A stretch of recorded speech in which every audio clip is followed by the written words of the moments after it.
No intro today. Well, no intro. I can't find the intro. I really gotta find one. I wish I have a composer friend, or friend that is a composer, however you say it. But I wish I have one of those. But then again, maybe I just have to remix myself. I can't really find the right proper music to find. But I have to use something for now. But hey, this is the new season of anime, the fall season of 2015. Granted, we have winter 2015, barely, but this is still considered the last season of the major anime releases. So I'm just gonna consider the last season. I mean, there's winter, but it's just gonna fit into the next season. It was just gonna carry on to the next year. So, but yeah, finding openings is still hard. But hey, there's a lot of new openings to look forward to for this season, and we really got some. Not sure what's considered my favorite so far, but hey, maybe by next week I'll probably find what's considered the best. I'll probably mention it in this podcast. So without further ado, this is episode 40 of Sparda's World Podcast. This is Sparda 3G, still trying to find an opening for myself, but at least I'm looking at the other openings from this fall season. And so far, I only got the ongoing one. And, I have seen the other one, but some of the other series are... Now, here's the thing about fall seasons I realized. As I'm going to watch a lot of them, and I'm going to, talk about them here. Well, the next episode, I'm going to watch a lot of first episodes, and even second one. Depends how much, but I will give my first impression of the series for, a lot of the new releases of fall season. However, there's something that actually reason is the fact that the fact is, if you realize already, this season is pretty much sequel based. Majority of them are sequel. If anything, the only original I could think of, or not, I wouldn't say original, but the very first time coming to the anime world will be One Punch Man, and I guess you could say Gundam itself. I mean, the other ones are a sequel: Noragami, Oi no Seraph, K Project, and so on. I mean, even a more popular one and a more famous one, due to with the anime fans, the hardcore fan base, they're sequels still. So it's like I'm kind of stuck with this. I'm stuck with not to see the sequel, but I'm not going to stop there, because I'm actually going to watch the first season for many of the one that has a sequel that's going on today. So I'm not going to be held back from that, and I'm going to catch up. And by then, I will give you my first impression in the next podcast episode. And it is best to save it, because the main event, at least in my point of view, I mean, it is biased, but everybody have their own main priority. So I'm just letting you know there's no such thing as this is the best guarantee, or this is the best, you must watch it. But, it is nice to try to advertise it. But my main priority is One Punch Man, because it does seem like it is the most hype from a lot of people. And it does seem like the one that could really fail real bad if it does one little thing, just a minor mistake. Now, I don't know how long that series is going to last. There was a leak, but it says it's going to be only 12 episodes. I pray that's not true. But, I mean, it's possible, but, judging by the character who's going to be in the show, I would rather for them to try to take much time. There are chapters that are just complete fight sequences, but it seems like you could use the benefit of the side chapters, the extra chapters, because they are the ones that are really good and really needs a lot of attention. Maybe the one in the OVA that's going to be released with the volume 10 of One Punch Man that's going to be bundled with might be one of those extra stories, so it could be a completely new story. But I guess we gotta wait to see if it's really going to be 12 episodes or it might be 24. I hope it goes to 2 cores, because that's the series needs to go 2 cores to demonstrate its epic factor of the series, what it can do. And if it could do 24 episodes, it could bring out a lot of attention to the audience, and it could bring out so many buyers for the volumes, and it could be really popular. People was trying to say it'd be Attack on Titan popular. It won't be, but if it does, then congratulations. But if it's not, then so be it. But I still think it has a great potential to hit that million for like each volume. Maybe it won't be like an instant million like every first day. I mean, not every first day, but like the first time it releases, like the first 3 days. A lot of series, mainly Attack on Titan and One Piece, they get their first series, when it first releases for the 3 days, they usually hit a million, if not in near million seller. I could see One Punch Man being a case of, it could be like first 3 days it will be 700,000, but by week 3 it will hit a million. I can see it more of that, more so than actually hit a million every week. But hey, I could be wrong, and I can be wrong that this series might not be effective enough to have a huge increase boost. But you can't just do it out of the first day of the anime launch. You gotta give it like maybe like 4 or 5 episodes. And, you know, we gotta wait until the volume release of the latest volume. So that way we can actually judge for ourselves that the anime does its justice, or is just, is what it is. You know, sometimes it could be a complete flop, like Toriko, you know, it's so sad to see how much they advertise. If you go back, they advertise heavily for this series to be the next trio, the next trinity, the next biggest thing. You know, they always side with Dragon Ball Z, One Piece, and Toriko. And, you know, it does help they all Toei animation product.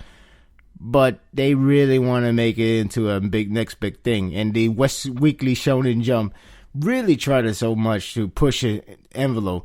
But unfortunately, that came to a big flop. And as of late, it's been selling okay. I mean, you know, 200,000 for the 3 weeks is okay, but it could have been so much more. And Bleach is still doing better. And that doesn't even have anime. Yes, Toriko don't have anime either, but you know, come on. So, it's a shame. They could do the same thing with Boku no Hero Academia, which is why I pray Toei or Studio Period does not pick up the series. I'd rather A1. Granted, they always rush in the first season, but at least the second season, it will be actually a huge upgrade. And the first season is not like a disaster. It would be only a disaster in case of like you wanted to be slowed down. You wanted to be fully adaptative to the manga, to faithful to the manga. But, you know, I'd rather sacrifice that in order to get away from Toei and Studio Period. So, that's just my opinion, but I only could hope for Boku no Hero Academy I get the right people. Otherwise, it would be a disaster. I don't know how World Trigger survived it. I think it survived it, but, you know, the anime itself, well, less said the better. So let's get to what we have, some news here. All right, the fall season has begun, and not every series is out yet. Not every series has been broadcasted. One Punch Man is still on the way. Granted, a lot of people have seen episode 1, but it's still something that people really want to hold on for the real finalized version in order for them to actually talk about it with their full review thoughts. Some of them already got the first impression. Some of them is good. Some of them is looking forward to how this is going to work. Some of them doesn't really know how the series is going to work. Would it be repetitive by having him keep complaining about why I'm so damn powerful? Why it just take one shot? If you read the manga, you know it's a big different story. In fact, it's really hilarious. It's really badass. It's just something I guess whoever new to the series, they'd be delighted to see how great it's going to be for the next upcoming episodes. So yeah, we got that on the way. Like I said, next episode I would definitely talk about a lot of first impression of a lot of first episode from the season I have watched. From this season, it would be, I think I will try to have maybe 5 or 4.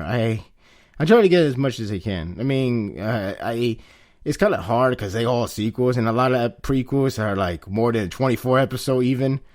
But what can you do? At least I'm gonna try. So bear with me, guys. Let's see. So yeah, the main One Punch Man is getting hyped up a lot. They even streamed the behind the scenes for the video of the One Punch Man. Haikyuu has already released. I gotta see it. I didn't have the time, but I will have the time during this week. And already so far, I hear great things. I already hear a lot of great receptions, rave reviews. It's good. I mean, production IG, it can't fail for you guys. So there's one upsetting news. Well, there's actually three upsetting news. One is actually embarrassing. The other one is upsetting, and it has a good upside. And the last one is pretty upsetting, and it's something that I'm pretty sure you all know what I'm talking about. But first, let's get to the embarrassing part. There is, if you haven't noticed, the Attack on Titan live action movie has officially aired in United States. And unfortunately, some of the theaters actually didn't have the subs. I don't know how that's possible. And I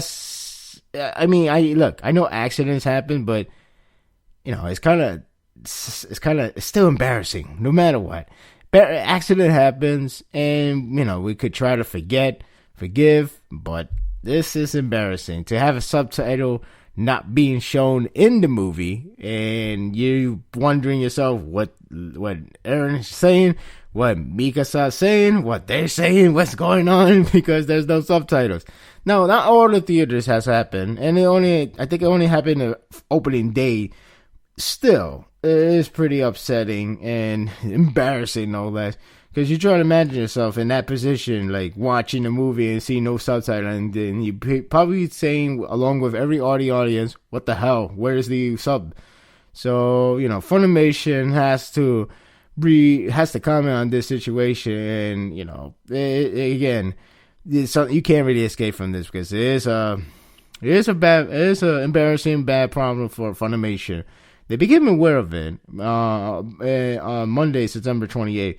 And they were apologizing about this whole issue, and they're trying to fix it wherever it is necessary. And they will start doing more. They will actually start hardcore. They're going to be hardcoding subtitles for the second part and the other future releases to prevent the problem. It's funny because Dragon Ball Z didn't have that problem. Wait, actually, I think that was dub, wasn't it?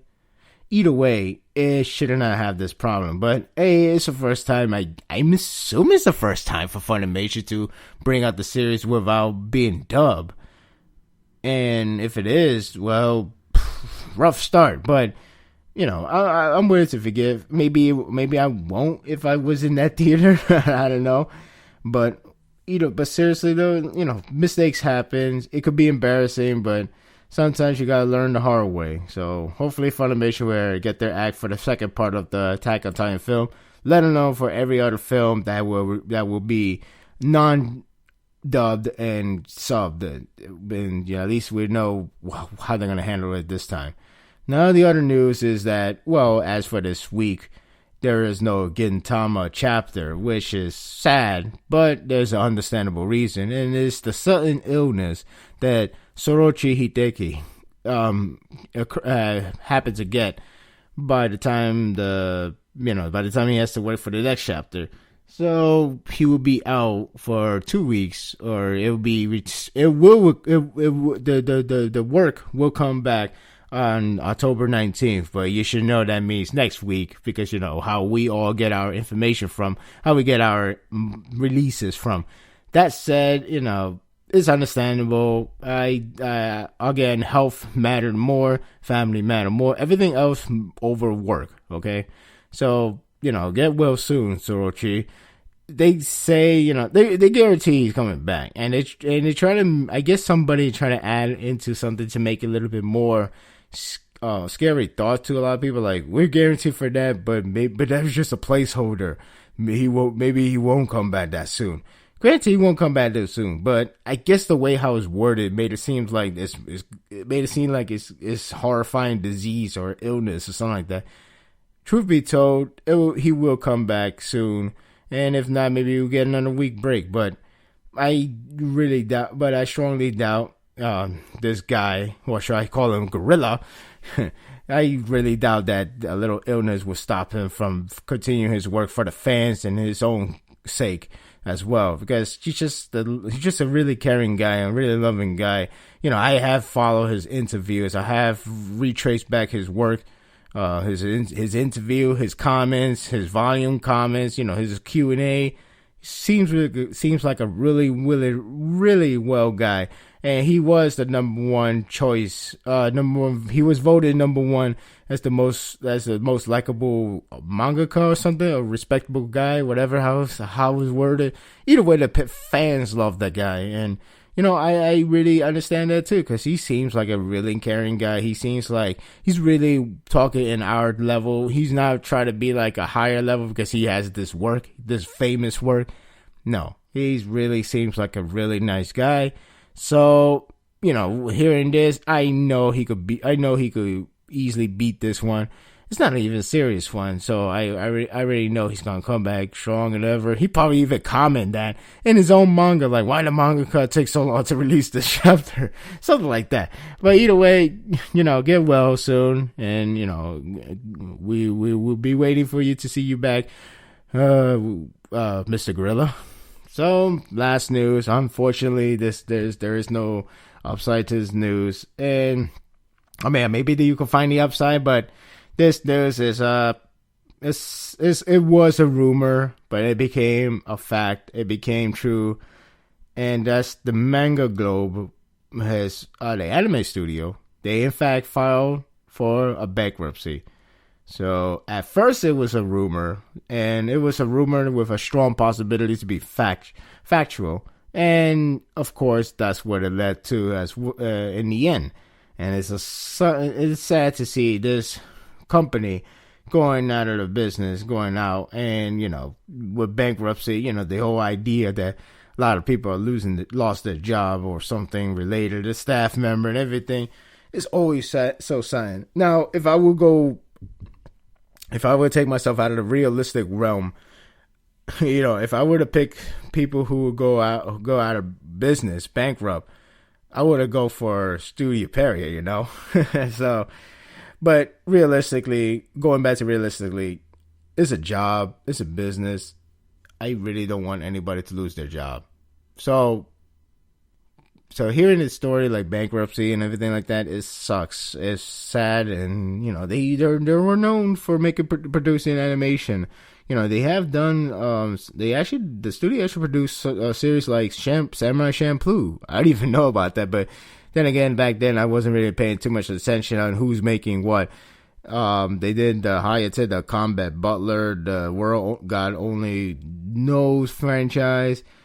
Gangsta, I guess they did Gangsta. I know some people are disappointed with the ending, or some disappointed of the anime itself, but still, at least they were around. And it was supposed to make a movie. It was called Genocidal Organ.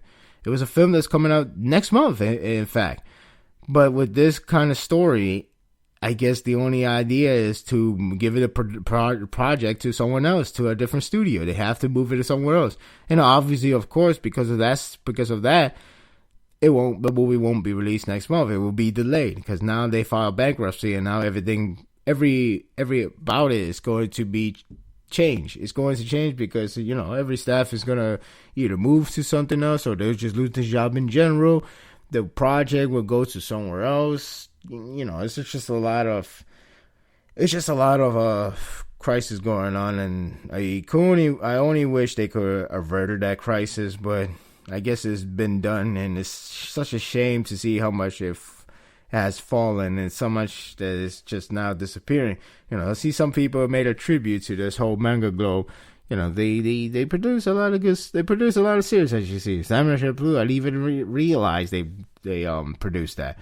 Like I said, back then I didn't pay attention too much of the animation studio who's doing what. But hearing about this is pretty sad, to say the least.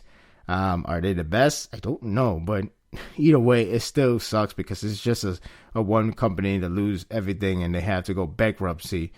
So it's sad. And I guess if you're a person that actually willing to wait for Gangsta to get a second season, you can only hope for someone else to take that project and adapt to it. I don't know how Gangsta is a flop in terms of people eyes. Was it the animation? Was it this direction? Was it just the series itself? Maybe the series itself isn't really all that great. I don't know. But if it's a problem is like the former, such as the production or anything like that, or the direction, maybe whoever pick it up will do a remake and try to do a quick remake and make it better and make it Gangsta seem like a better series. But nevertheless, this production, this company is out of this way, so it sucks, And they did Ergo Proxy, if I recall. So farewell, Mangaglobe. Well, here's hoping no other studio really going bankrupt or lose their job or anything like that. It's funny because you wanted to see that company. I know a lot of people would love to see Dean, Studio Perry, and Toys lose their job, lose their company base. But in the real mindset, it's hard to say that because you're risking, you're having people within that work lose their job, and it seems like you're such a diva, a devil in the comparison. But nevertheless, nobody really deserves to lose the job, and nobody really deserves to lose the company. Unless that company is really horrible in sense of like, oh, we're evil. Not like sense of, oh, we messed up your anime, but you know what I mean. So, farewell, Mangaglobe. So off we go with the top ranking chapters of the week.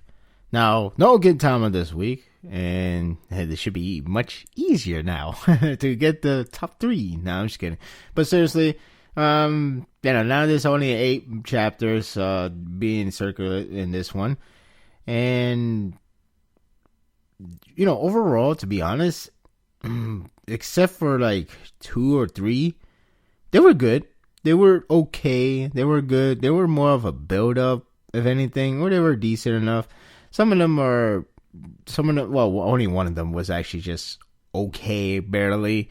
Everything else is good. If anything, the top 3 are good, then more than good, really good. But at least number 1 is such a high level that it was too easy to announce it to be the number 1. I bet you already know what it is. Bear with me, guys. It's not my fault. It's the series' fault for being good. Anyway, there's only 8. So, number 8, Bleach Chapter 645. I know you see Bleach in the bottom, but I think this one was easy for me to say it was in the bottom level because, well, it was okay. It was an okay chapter. Kuroko, he started to fight. There was a lot of explanation. It's pretty much green light, red light gameplay, all that stuff. There's a lot of explanation. It seems like it was being wordy, but it wasn't because it's just that explanation. And then, there's some cool parts coming from him, but nevertheless, it's just the beginning of the fight, and it only makes you worry if the fight is going to last too long. Next, number 7, Nanasu no Taizai, Chapter 142. It was good. It was decent. It had Elaine going yandere. Yep, now she's a yandere, kicking people, killing people, whoever get close to Bond, left and right. Then we see Bond, and we see Zombie, and then I don't know where she actually approached Bond, and they make up instead of fighting each other. But we know that the later outcome, that's not going to last long. So shame, but hey, it's a decent chapter. It's kind of weird how if you're naked, but if you have no melons, so to say, you're good to be naked. If you have melons, then we gotta censor you. Kind of bias. Number 6, Fairy Tail, Chapter 454. We get to the discussion later today. The chapter was decent. I like the stuff we seen from the whole protecting and firing back at the war at Agio and the rest of his troops. All that other good stuff. There's some really good stuff in there. The ending is something that we should discuss about. And I think a lot of people already know what I'm talking about. And a lot of people already know why some people are a little bit frustrated with the ending. And unfortunately for you guys, I am part of that frustration team as well. But you never know. Maybe I could be surprised. But we'll talk about that later. It was decent. It had a good action scenes and all that stuff. Number 5, Haikyuu, chapter 176. This has more of a flashback story, but it was a decent one. It was nice, and it makes it more scary because this guy is going to play at full force, and that's the enemy side. So the Kurosono is going to have a hard time to actually withstand this, especially with stamina, as it going against them. And, they get the game continue on, and it is the final set.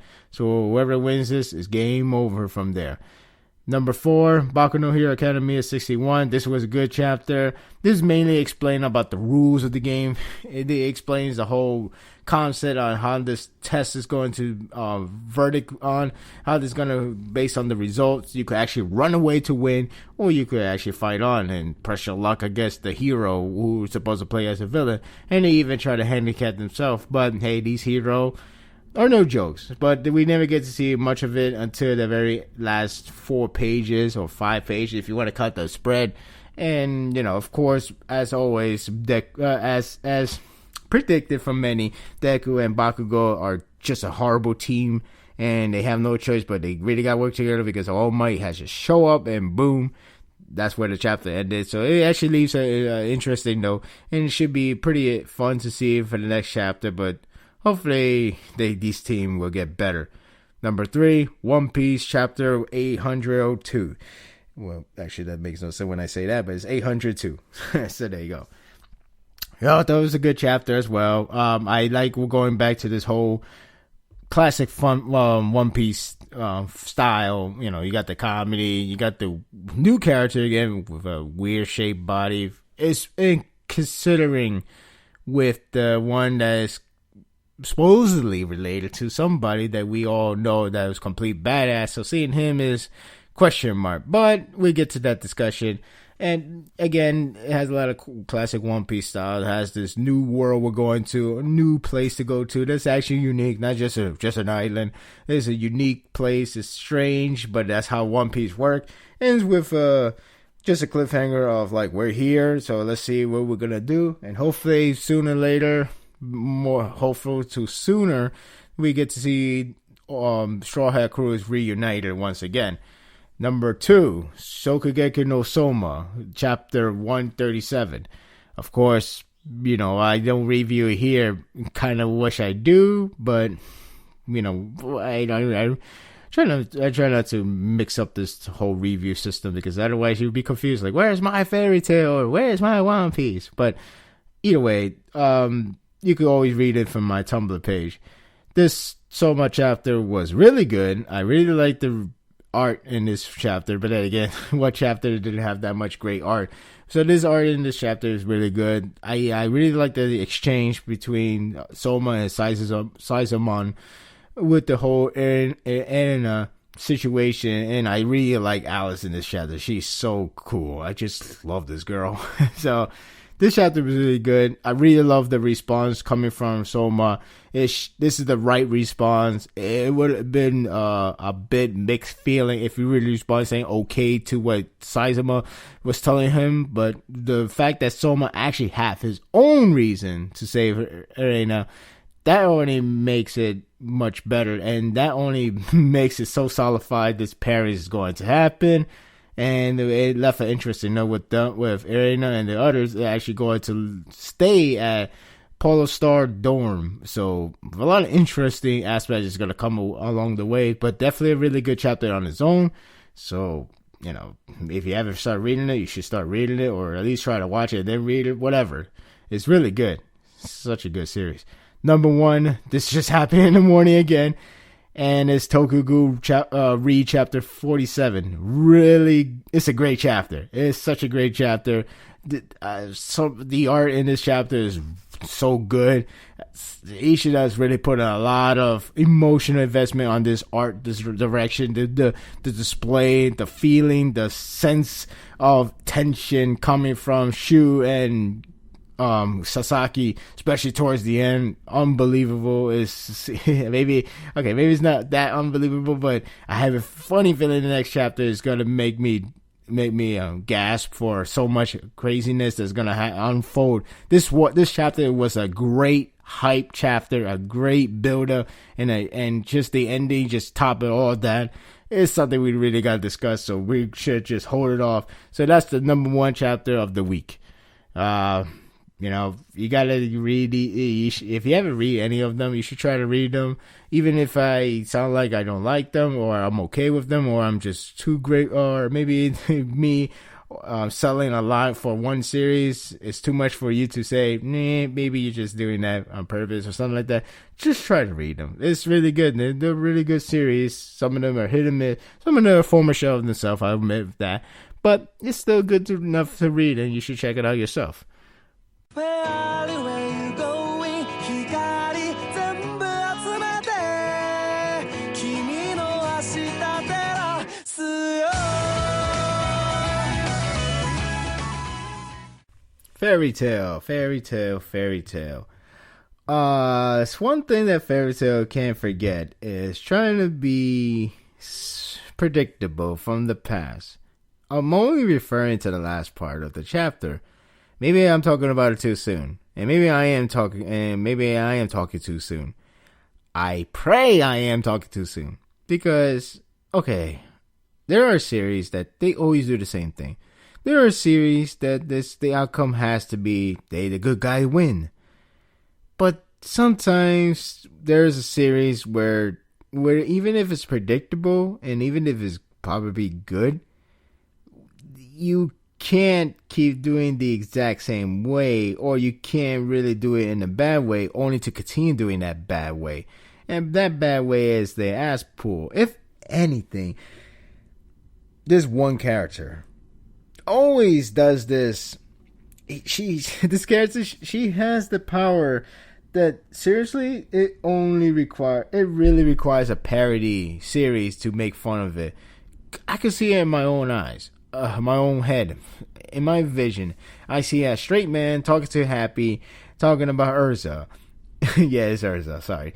So you see Urza, she fighting, kicking ass, she about to lose, then she get a new armor. Then the straight man would be like, wait a minute, where's that armor coming from? And the Happy would be like, oh, that armor, that's where she got in her back in her mansion or her home. She got a lot of them. And then the straight man goes like, oh, okay. And then the next time, oh, she's out of luck. She used every armor in the world. Then she used that, I forgot what they call it, but you remember that armor that was never been spoken in a book ever? Yeah. Then Happy would go, oh, that's the armor, that's a unique armor that nobody knows in historical fact.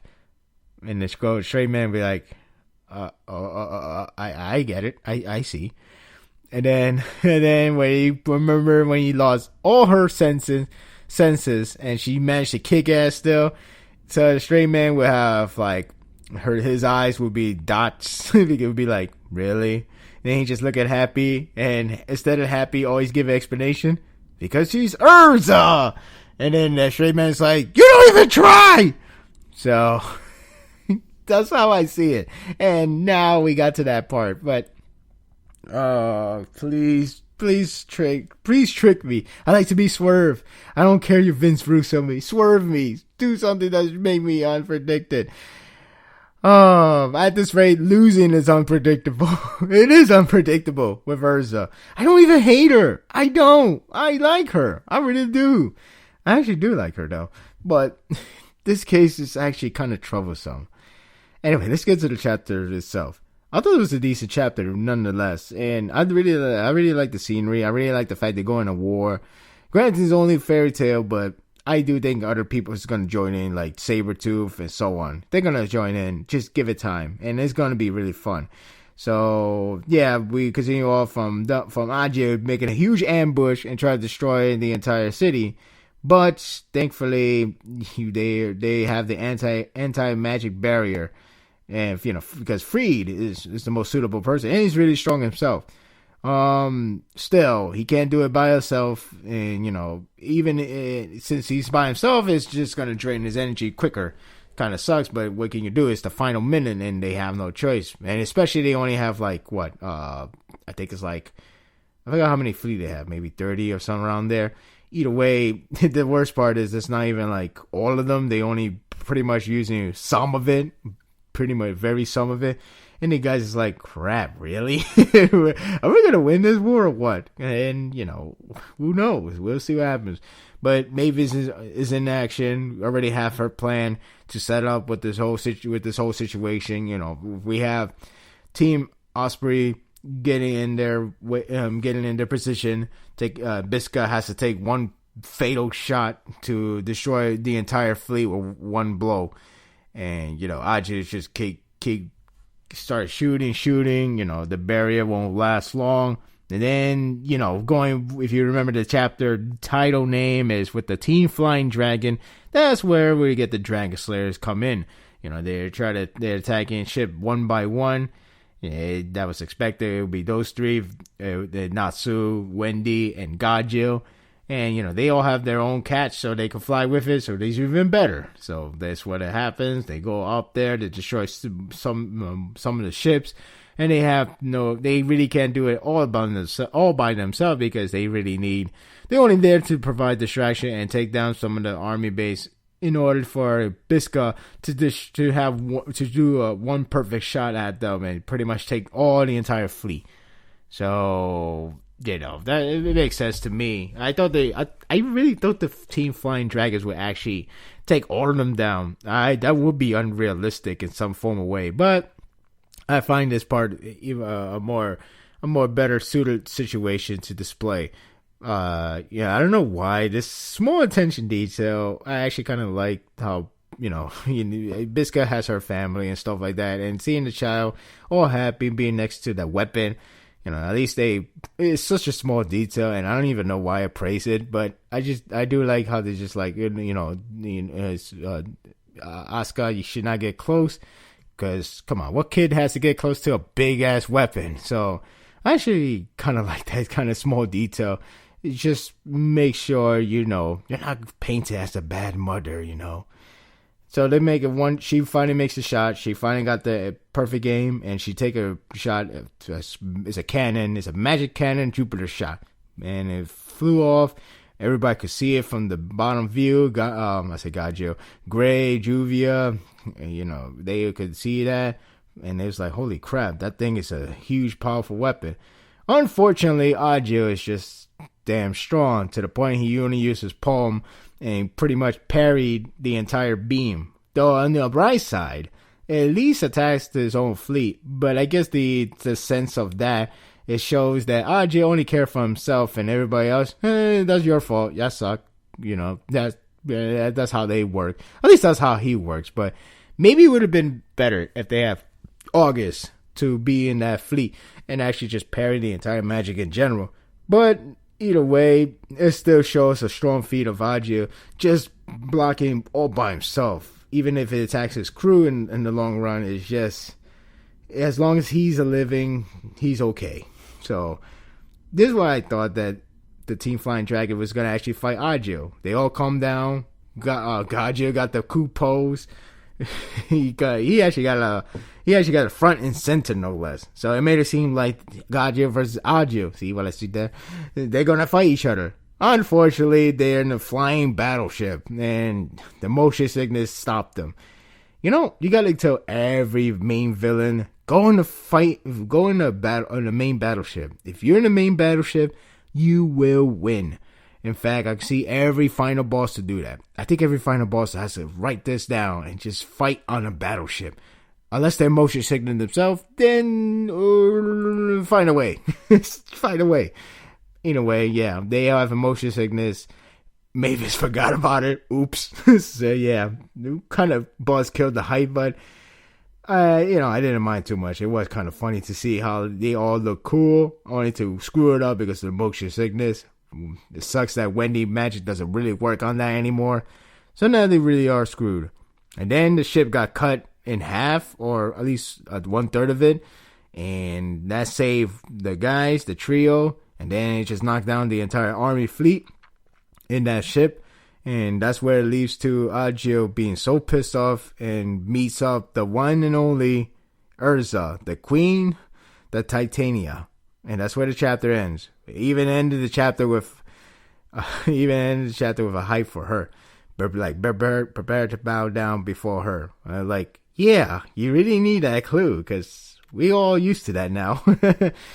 But it's been a while seeing that armor. I gotta admit, it feels nostalgic to see that armor. Nevertheless, this is gonna be such a hard thing to swallow. I mean, again, you can't really do it so many times to keep increasing the what the hell factor, And I got so many of that with Urza. In fact, a lot of people got so many of that with Urza. Look, I know you may not like this opinion, but I really like this character, but I just don't like the fighting at this point, unless it's so unpredictable and unless it would just completely do a U-turn and it surprised me. If it surprised me, I would forget everything about it. I would drop it as much as fast as with the whole One Piece no killing policy. Because I remember that part when they kill a character, I was legitimately shocked. I had a jaws all open. I had a Gintama reaction priceless moment. That's how much shock I was. So if they could do that for me in this one, I will be happy. I will give it 5 stars. 10 out of 10 chapter right there. This needs something to be done. And, maybe the only bright side for you guys could look up to is maybe Urza will lose. Well, not lose. She will win, but she will be out of action. And that leaves the rest of the Springen 12 members going against them more unpredictable or more fun, at least. Maybe with the minus the whole Natsu doing the usual Nakama punch. But then again, we haven't seen that much of that. And a lot of them are tag teams, especially with Tartarus arc. A lot of them were tag team. They were good. They were decent. They were understandable. But with Urza, it's 1-on-1. It's John Cena theme song rolling out. How it's all going to end. But we'll see. Maybe I speak too soon. If she really lose, I will react historically in the next podcast episode. Or maybe I would just be bored out of my mind if she wins. Because, I'm surprised they didn't try to do Urza wins LOL. That's Cena's meme joke. But I'm surprised they didn't do that. I'm really surprised. Maybe I'm missing out. Who knows? Anyway, good chapter though. It was good. I enjoyed it. So, I don't know how the next one will be. I can only pray for unpredictability. Yeah. I know. Good luck on that, right?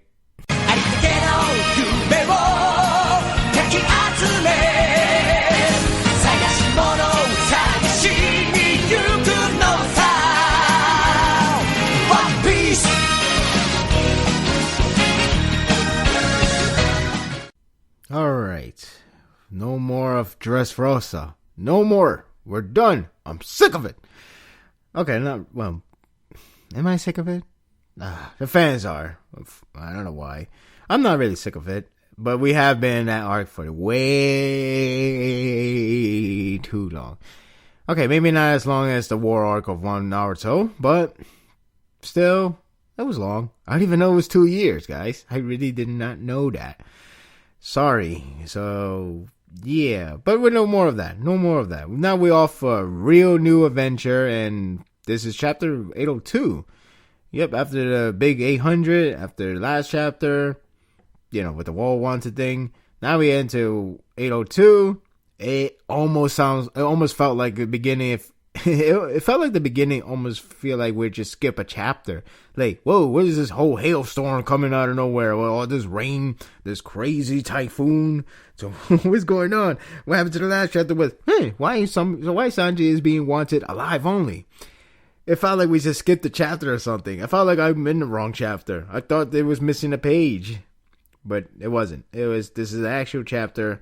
And yeah, it started off with a huge water wave and crazy intensity of this sea. And this is where more of the classic One Piece comedy comes in. Because it's been a while, to be honest with you. Yeah, we got that last chapter too. But this one is more of it. Because we see Bartolomeo and the rest of the guys are trying to navigate the ship. They're trying to save themselves, trying to survive this craziness going on. And, the more they was like, we need a navigator. We got to find a way to get out. What's the proper way to get out? So, where's your navigator? And Bartolomeo don't have one. What kind of suicide thing is that? It's insane. You can't do it. You can't go out to sea without a navigator. You pretty much guessing game. That's what he pretty much doing. He guess game. He just land whatever it lands to, and that's how they're gonna get out. But now here's the thing. How they're gonna get out of the situation when they're in huge trouble, such as, well, right now. That's where they actually call back home, and when they were ever in trouble, they would let them know, hey, we're in trouble, help. So that's their way. It seems so childish, especially the fact that it's like, it gives you the idea like, hey mom, can you pick me up from here? It's not so good. It seems it has that kind of stuff.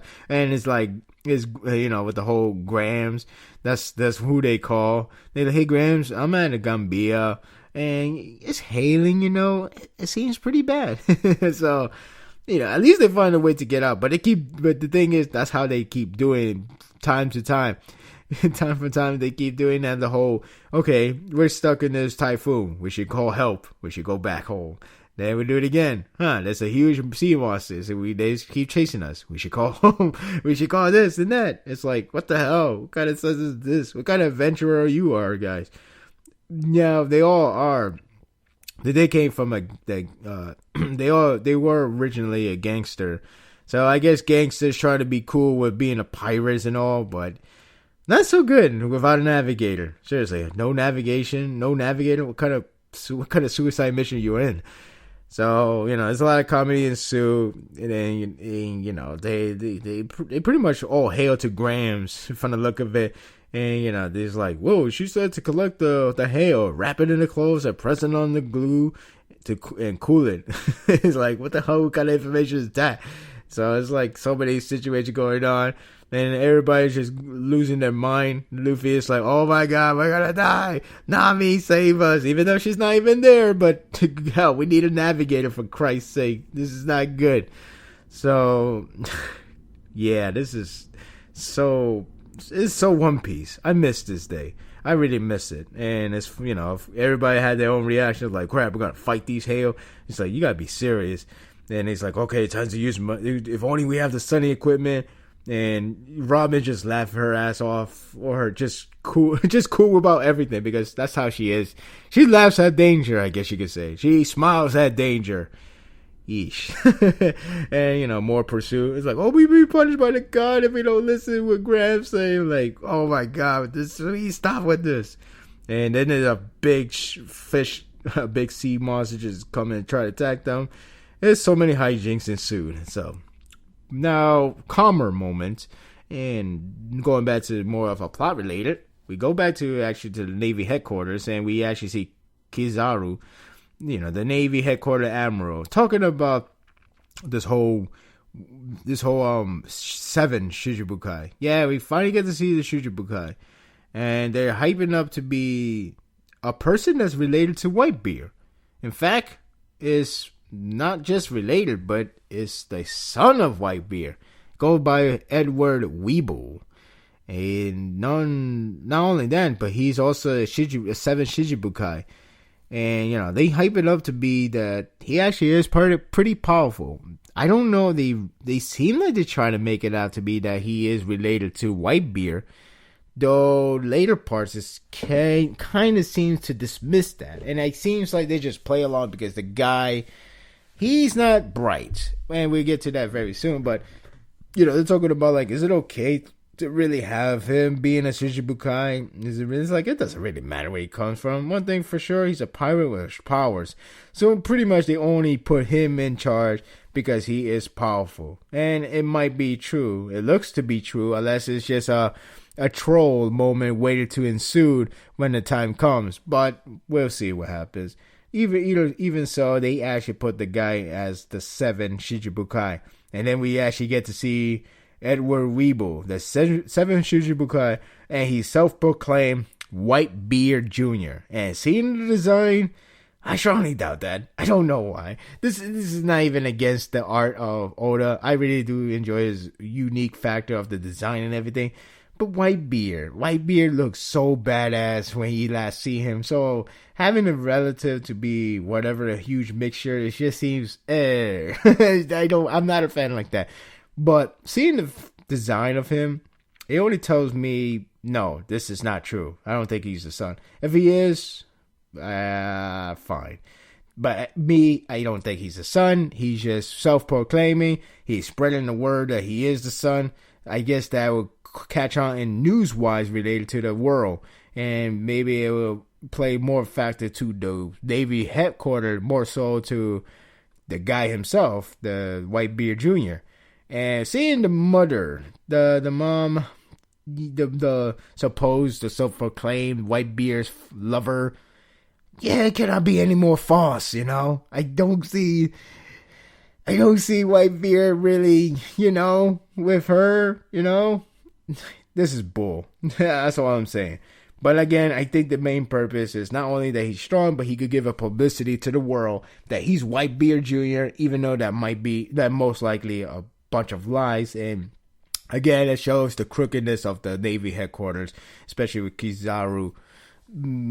Is the one that, well, you know, he is the one that recognized that, and, you know, he just play along with it, and he doesn't really give a crap. So, but what's these two guys? Well, the mother seems like she's all banking on the money. She's doing it for the money's sake, and, you know, that's why I guess making the name of being related to Whitebeard helps the benefit for her. So it seems like, you know, this is all a bunch of hulks. That's a hulks. This is all hulks. This whole thing they're doing, and, you know, I guess the sun isn't as bright and you know, he seems like he's just going along. They're like, oh, I'm the son of Whitebeard. He died though, mommy. You know, he's kind of like that. So, yeah, now I'm not sure how strong he is, but his mindset is to avenge his father or kill anyone that's pretty much related to him, and that includes Marco the Phoenix. So, you know, that means they would actually go along. He would actually cause mayhem if he's that strong. That is, but if he isn't that strong, then who knows? But yeah, that's his mission. He's pretty much gonna avenge his father and wreak havoc. And it was like, oh, they're taking out. They get everybody. They mentioned Blackbeard. Yeah, good luck on that one too. And Luffy, definitely good luck on that one. But right now, seems like they're gonna go after Marco, or maybe they actually gonna go after Luffy for the judging by the last panel. So yeah, Whitebeard has a son, guys. I don't buy it. So we got after the whole crazy mayhem that we have at the beginning of the chapter, funny and all. And now they're in a calmer moment, and now they're just like sailing along, and that's where they find where they needed to go. As the chapter is called, is Zoe. I think that's how you say it. Zoe, something like that. You know, they try to get to that location, and they managed to reach to it, but before they reach to it, you know, there's something that they need to understand about that island. And, well, it's not really an island. It's technically an island, but it's a moving one. In fact, you could say it's an animal one. And that's why that's where like the huge shocker from Luffy and everyone else was like, wait a minute, that's an elephant. It's always an island that's located on the top of the elephant. So I guess you could say it is an island, but it's being moved. But yeah, it's so strange that I really like this. I really like the setting of it because it seems so much like. You know, again, it is the classic One Piece style. You know, we've been with a normal island for a while. Yeah, I know there's some unnatural moments within the island, but I really like when the setting itself, around it and everything about it, is creative. You know, like you got this Sky Island that was a long time ago. Then you got you know, like islands of giants and islands of this and that and whatnot. Pacific, like not just a living place. It has to be something more to that. So this one is actually a big island that's on the top of the elephant, so to say, when you think about it. Because it's not technically like that. It's more like it's like living on the elephant. It's unique. I would love to see it in a video game. Like, you sail and scene, you see a giant elephant just walking down. I can imagine the sense of atmosphere being like, holy crap, what is this? That's something I like. So, very adventurous. I like those. So we find out it's an elephant. He's a freaking moving elephant. And it's been living for 1,000 years already. So, yeah, it's a very, very, very old elephant. Like, geez, very old. Can't even see his eyes. Barely. I don't even think he has eyes. Does he? I think I can see barely. But either way, it's been living 1,000 years. And that's where they have to go. And that's where they're going to meet the guys once again. So, it's nice that we're going to see the reunion of the Straw Hat Crews once more. And it should be fun to see how Bartolomeo is going to fanboy the hell out of this whole thing. Along with the crew, they're going to be like, oh my God, oh my God, oh my God. But we'll see how this is going to go. Now, I do think there's going to be more to the concept of the movie Elephant. Because I feel like this is something you should not waste the idea. It should not be like, oh, we go on the top of the island and that'll be it. It should be more like maybe use a factor like why the island's shifting to the left or something like that. Make it into a factor more so than just being unique of it. So we will see how that's going to play along. But I do like the setting already. I like where we're heading to already. So it's a good sign so far. Overall, the chapter, it was good. It was actually pretty decent. It's a setup for what's going to come in the next chapter or so. I don't know if this next arc will be revolving with fighting. We'll probably be fighting, but I don't think it will revolve with a serious main villain of the arc. I think it will be like a transitional arc. So we'll see how that's gonna go. Maybe the Kaido group is still there. I don't know. We'll see how that's gonna play. So no more Dressrosa, guys. We're off for the new island, or animal.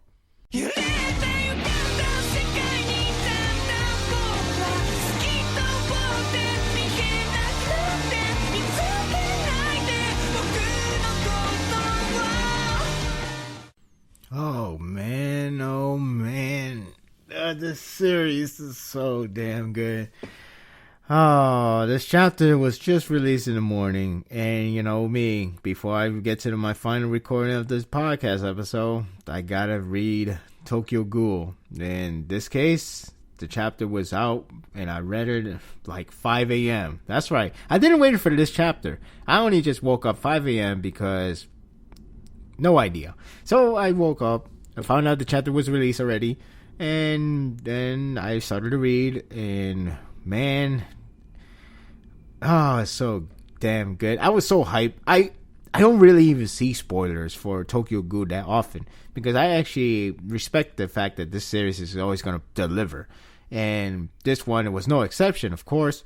But I stumbled upon that post, talking spoilers, with little images. And that last shot, second last shot now that I read the chapter, but the double panel is so engaging. It's so hype. It's so much is gonna be at stake, and it just makes it so exciting. And I don't even know how much I could wait. I really want to see this next chapter so much already, and it's just released just not so long ago. Right now, as I recorded this episode. So this chapter, a great chapter, a really strong hype chapter for what's going to come next one and so on. And it just raised more questions for one aspect and we'll get to. And lastly, it is just going to be this chapter, this arc is more focused to be emotional investment arc, more so than be all out raid or all out war. Just something you saw from the last arc with the whole auction. That was a raid, and that was like a lot of action. It was cool and everything. It was fun and so on. This one, there's a lot of drama. There's a lot of speaking, talking, discussions, and everything, character development, everything like that. But it really started to pay off, especially with the Tsukiyama family situation, as well as Sasaki. Now, the other characters, they get their payoff as well, but maybe not to the complete extent in this arc, but they are being developed as time goes by. And there's a lot of hints for the next arc, and I feel like the next arc is going to be a major turn of event for the series itself, much like Ogiri arc being a major turn of event for the series itself, with not Sasaki, Kanaki change and become a full-fledged ghoul and become a solo guy and just change the course of the story, the nature of the story and everything about it. So I feel like the next arc will do that, but this one is still very important in a lot of situations, in a lot of senses, because not only Shu is being not only the family is being under attack, and not only he is on the verge of being executed, but also Sasaki, he's really at the peak. He's almost at the peak of, drop the entire Sasaki and just go full-fledged Kanaki, because of the whole, his memory bank is still there. The whole Kanaki being the one that everybody recognized over Sasaki, the one who's trying to be recognizable and stuff.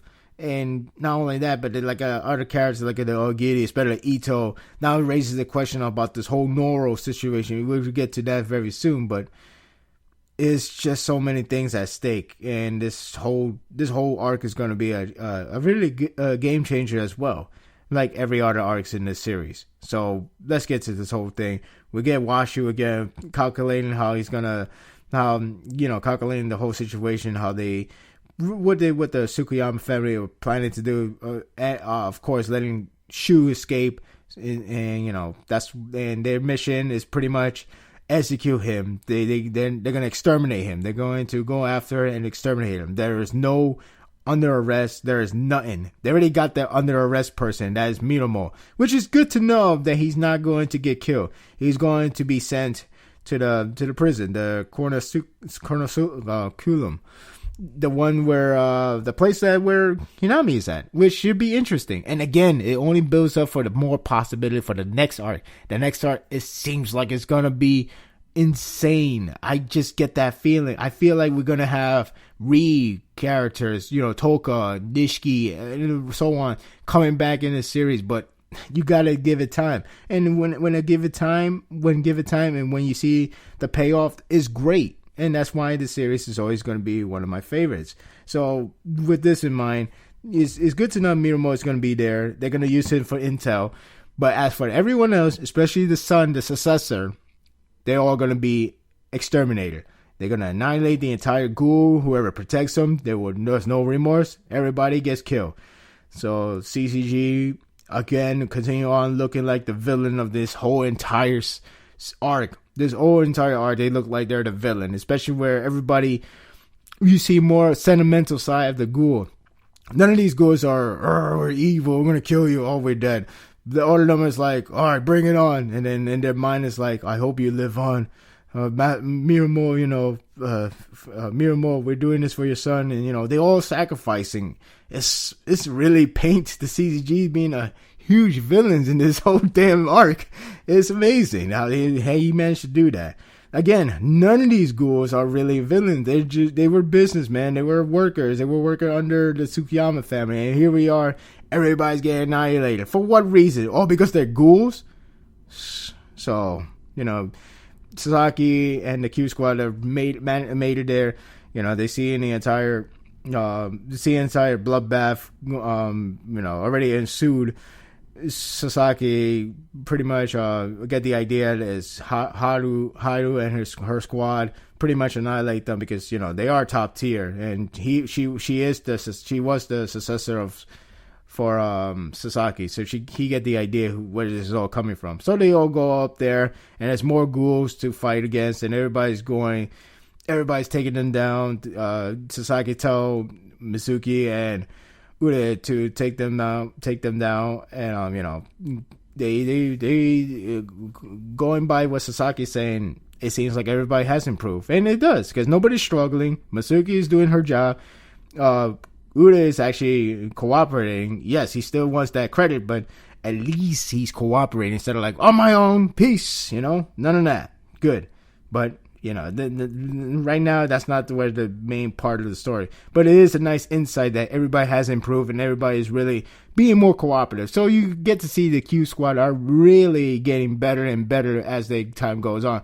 They have problems, they have the flaws still, but right now they're being undermined for this situation because that's not the main focus. The main focus is obviously with Shu and Sasaki.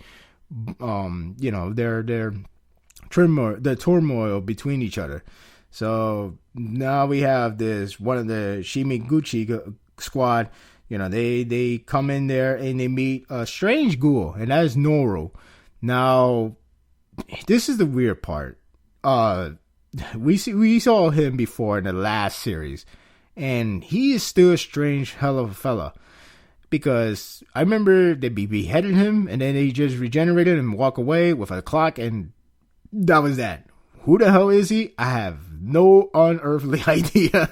So this one, it looks like Kanai, and it probably is. So what the hell is Nora's experiment from Ito or something? Is it some unique feature that we don't know of? This probably is the case, and it raises a question. And it's more scary the fact that he's in this building. So, with CCG going against Tsukiyama family, you could think as the CCG raid against the Teku, you could see the outcome probably coming miles away, or maybe not so much. But you could see that the one that's being taken down is the Ghoul side of the family, because CCG is overridden with powers and troops, and it's just so many of them. And then when that one of the side of the Ghoul are getting taken down, there's another side of the Ghoul that's actually ambushing them, and that's the Ogiri people, just like what happened in the last the Ateku raid arc. So with Nora in here, it only tells me something going to happen. Something major going to happen. One character will die. One character will get injured badly that he can't fight anymore, or she can't fight anymore. I don't know who's gonna get taken out, because me or Giri always change the course for the character. Always ruin their character. Always just change the course for those characters. They're like that. So I feel like in this arc, that's the case again. Maybe I'm wrong. Maybe nothing much will change. Maybe it will only raise so much question. This Noro guy, why is it Kanai? To me, it has to be Kanai. His hair is the same. But what the hell is all this then? What does it mean with this kind of guy? So, Kuri is with Sasaki, telling him to get up to the rooftop because he got a bad feeling that the rooftop is, they got a bad feeling that Shu might be already in there, or the helicopter's already waiting for them or whatever. So tells him to go up there already. And I really like this shot, to be honest. This shot is so good. But before he goes, he tells Shirazu to pretty much be the squad leader and just handle the rest for later on. And then he just jump out of the window, all looking badass, and just went with his Kagane, just climbing up from the side of the roof. From the side of the building. My God, but I really like that shot where he just jump off with the city in the bottom. Looked like he just went into a suicide mission, and then he just go up and up away to the rooftop. That was so damn cool. And they were like, it's the Psycho. It's like a CCG ninja. Seriously, it pretty much was. She got a point there. But yeah, Koro's like, geez, this guy's a beast. So freaking does better than the ghouls themselves. Well, he does have a lot of experience, so But he's waiting in the roof. There's nobody, but the sight that Sasaki sees is like, man, it's a huge group. It's like, it's crazy because again, they exterminate everybody. It's a crazy extermination, and they're a huge group. So it's so sudden they're all gonna just disappear in one blink of a day. Like, it's crazy. It's a mass hysteria. And he has a headache. That seems like bad news for the future being. Then we finally get to see Shu, and just seeing Shu in this condition just makes it so awful. And unfortunately, the one that's almost getting towards near them is Haru. and her troops. So that's just bad news for them. But they understand what they must do, and they have to have Shu escape once and for all, and everybody else would just sacrifice themselves for his sake. So that's where Masame is telling Shu to, time to go up to the rooftop. They will return when they finish, which only says bad news because obviously the idea with these characters, they're not really gonna come back. They're really gonna, lose their lives for his sake. And Shu caught on like, why you not wearing mask? He's like, what's going on? Just this whole arc is so sad for Shu. It's like we're seeing Kanaki with Shu this time, and Shu really didn't deserve this. I don't care what anyone say. He did not deserve any of this. Maybe he would have deserved it if we skip a lot of part of the arcs from the last series and a lot of build-ups in this chapter. Fine, he would deserve it, but no, he does not. You'll be blind enough to say he deserved it just because whatever you stuck in the second arc of the last series. You gotta move on because that's how it works. So he was hoping Masame would promise him to return. And then we got a flashback because, Masame, if I remember the novel, she's the one that teaches a lot of stuff. She's like a mentor, I guess. And she's supposed to be like a teacher, a person that just look after Shu. Even though, it made it seem like she's a servant, but Shu never really sees a way of like a speed of service. She sees like her as herself, and that's how the flashback ends with him made a promise a long time ago. Promise me. When you do a promise, you kiss the left thumb that represents faith. That's what that's what his father tells him. And unfortunately, in this sake, it doesn't seem like you cannot promise. It's sad. I don't know if she will survive. I don't think so. Especially with the situation that's what's unfolding for her. This really sucks though, because she just lost everything. The father is not dead, but he's not free. The Kanai has disappeared, and sadly, he most likely be completely out of his mind now. It's no longer himself anymore. If we go by the base on Noro Project, I don't even know what is that, but if we go by that, that seems to be the case. Everybody from Ri are people from Ateku, or some are missing, like Hinami. Some has moved on and not really trying to press on with Kanaki, even though they really wanted to too. Toka really wanted Kanaki, but she does it better for his sake, rather for her and everyone's sake. The friend's sake. There is none like that. So Shu feels like everything is just taken away from him one by one. And, of course, the last part of the chapter just does not help at all. But we get to that very soon. So Masame, she feel so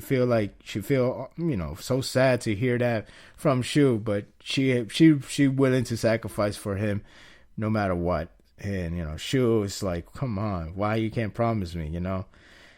She'll try her best. I just don't think she will survive. If she survives, I'll be happy, but if she doesn't, then yeah.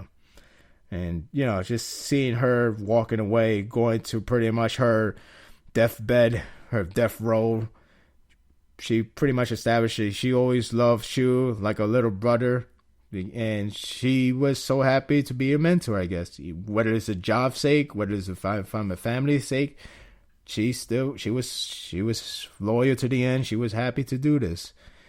And that's where she meets Haru, and unfortunately she's not alone. She's not alone. It's with Kojima and the rest of the squad. With Kojima in there, it's just going to be bad news as well. So, huge suicide mission. Next chapter will be pretty upsetting to see. Then, Shu recounted everybody who he lost from the past arcs. Not past arc, for the past chapters. About to lose Masame, Maru, Yuma, Ariza. They're dead now, unfortunately. Kanai, who's pretty much out of his mind now, which is more unfortunate as well. his father, not dead, but asylum, but in prison. And, of course, they will eliminate him as soon as they get the intel all the way. And to top it all, that Sasaki is there with a double page panel. Just show you how effective this whole scene is. Just show you that Shu has just met the worst possible outcome, and that is meeting his brethren, his fellow friend, the guy who he really endure so much. Now they're going to fight each other in the top of the rooftop. Not only that, but Sasaki find out that Shu is the guy who he's been talking to, the guy he has been hanging out for a brief while for this whole entire arc, is actually the one he has to kill. So many turmoil, so many emotion is gonna go down with this next couple of chapters. And this is just a fucked up joke as the chapter ends. And boy, this next chapter is gonna be nothing but it's gonna be amazing. I just could say that. That last page, the second last page with double spread, everything about it just seems like everything we came to know and love is all gonna be destroyed. I don't even know what's the outcome for Shu. Is he going to die? Is he going to escape and never return to series? Is he going to escape and return, but we just have to keep guessing when? Is he going to be prisoned instead? Maybe because Sasaki wanted to, even though that's not likely because Washu and everybody else are in extermination, annihilation. That's their mission. Washu ordered that, and that's what he has to go to. Or will Sasaki let Shu escape? I don't know how this is going to work. There's so many possibilities for the outcome, but I'm really, really scared and terrified to see what the outcome for Shu. He really doesn't deserve this. This is fucked up. It's, as they say, it's a fucked up joke. It's just, everything about it. This whole series is always fucked up, but what can you do? Yeah, there's a lot of swears in this chapter review, but that's what happens when you read Tokyo Ghoul. So, hell of a chapter. Hell of a build-up chapter, great chapter overall. I'm not ready for the next one, guys. I'm not. No Q&A today for this episode, but next week it will be tons of it. Well, maybe not tons, but it'll be a lot of them for next week one. That's a guarantee. For this one, I didn't have time to collect them. It was actually a pretty busy week for me. And I managed to actually get myself and do this podcast because I still enjoy this. I always like doing this. So, yeah, that's just me. And now, that being said, it's the end of the episode. So, hope you guys enjoyed this one. Again, Q&A will be back for next week. Chapter review next week, and so on. And it will be my first impression of the anime. The anime of the fall seasons. It will be, it will replace the whole news for anime and manga, unless there's something major announcement that happens. But there is a Comic-Con next week. Though, I guess I could say the Comic-Con discussion for another week. And, I do remember that it was supposed to be a major announcement for Attack on Titan, whatever that case may be. Maybe it'll start releasing limited editions, volumes in the United States. Who knows? We'll see what happens. But either way, next week it will be a lot of anime first impressions. And, hopefully you guys enjoyed my opinion. Subscribe to this channel if you haven't already. Spread the words about this. And I'll see you for next time on Sparda's World Podcast. Take care, everyone.